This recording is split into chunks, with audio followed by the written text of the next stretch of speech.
كم مساء الحلويات. بصوا يا حبايبي، الرز بلبن بطريقه جميله هتعجبكم قوي. بصوا بقى دوت ايه، كوبايه زي ما انتوا شايفين كده بالحجم دوت. هنعمل 3 كوبايات. ده انا دلوقتي نقعاه على فكره من بالليل، نقعاه قصدي من الصبح وبعمله بالليل. بصوا بقى، بعد ما بيتنقع بقوم مفضيه كوبايه كوبايه من الميه وحطاه في قلب الخلاط زي ما انتوا شايفين كده. بصوا ادي تاني كوبايه اهي بالحجم اللي انتوا شايفينه ده، يعني مش مليانه على اخرها. ماشي، واقوم طربها تاني في الخلاط. بصوا بقى بعد ما اضربه جامد في الخلاط بيبقى عامل زي ايه، هضربه بالميه مش هضربه هضربه بالميه مش هضربه بلبن. في ناس بتضرب باللبن بس انا ما بحبوش اضرب بلبن. لازم انا ما حطيتش لبن في البتاع، فلازم احط له ميه عشان الميه بتخليه حلو.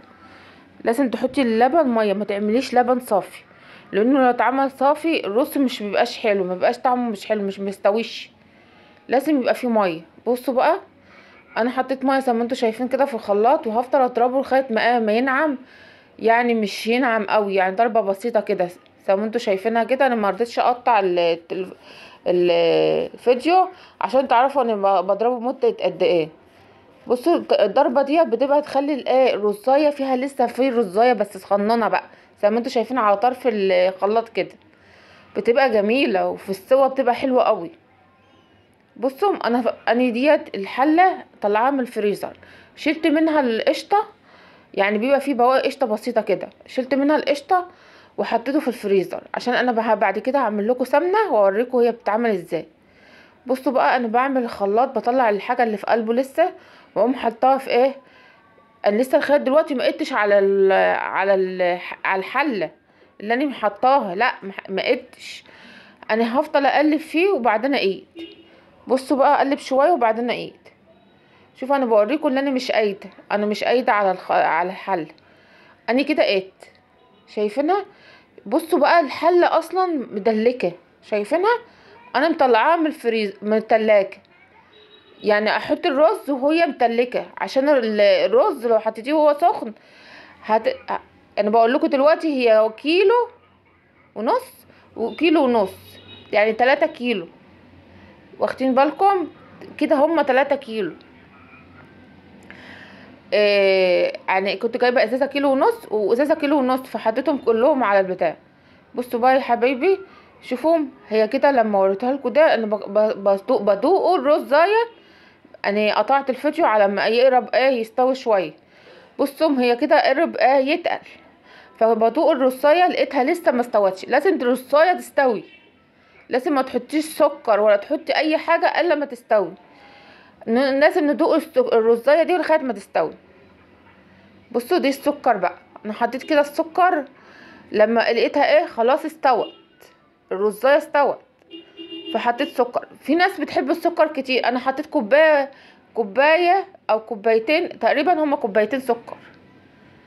لو عايزه تكتري تبقى مسكره اكتر من كده، بس هو طعمه حلو كده بصراحه يعني. لو عايزه تكتري اكتر من كده زي ما انت تحبي بقى، اعملي زي ما انت تحبي السكر زي ما انت تحبي. بصوا هفضل اقلب بقى لغايه ما لغايه ما يتسبك. شوفوا هو بيغلي، لو شايفينه هو كده بيغلي. انا هوطي النار عليه واسيبه يتسبك. يعني يتسبك، يعني يتكثف شويه. عشان لو حطيتيه في بره، احنا في الشتاء، انا بحطه بره واحط عليه شاش او خضة او حاجه شفاف، حاجه بيضه كده واخطيه بيه. ما بحطوش في التلاجة بصراحه. ماشي، هو كده اتسبك. شايفينه تقل بقى وبقى حلو جدا، وبيعمل وش كده من فوق. فهي كده هو كده اتسبك.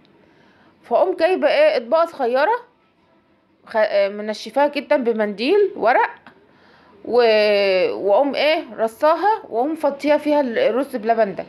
الاول هنجيب فانيليا ونحطها عليه بعد ما نطفي. لازم نطفي البوتاجاز، ما نحطش الفانيليا ابدا وهو بيغلي او هو على النار. شايفين انا بوريكم اللي هي ان هو بيطلع فقاقيع صغيره. خلاص هو اتسبك وبيطلع فقاقيع صغيره. هو كده بصوا من العين انا طفيت.